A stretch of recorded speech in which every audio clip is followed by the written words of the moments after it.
Now, to do DIRP, you take out the F-scan, turn it on,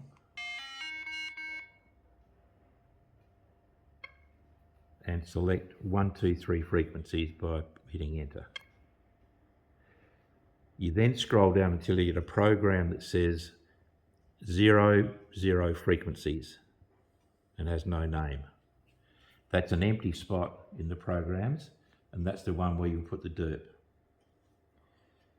Next, you take out the DIRP cable and the handholds.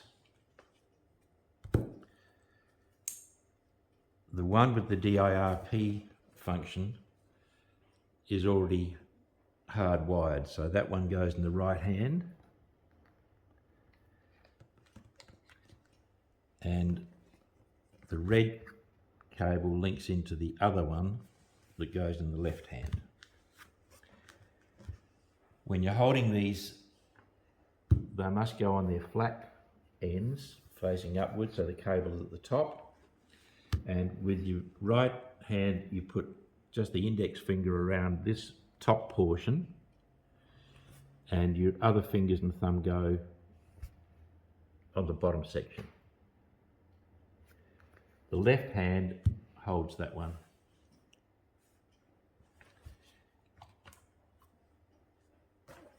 Plug the cables into your F-scan, and you're now ready to start running the DIRP. So press the right hand, and that comes up with the start equals center or F2 equals fast. So if you want to run a fast program where it goes through much quicker than normal, you can just scroll down to F2, or if you want to just run the normal program at the normal speed, you can just hit the start button. Okay. So if I hit the start button, it'll run from 80,000 to 560,000 hertz, and it will do each frequency for about a fraction of a second.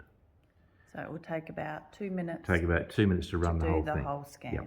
Yeah. So if I now hit the start button, it's now running, and it tells you the minimum frequency is 80,000, the maximum's 560,000.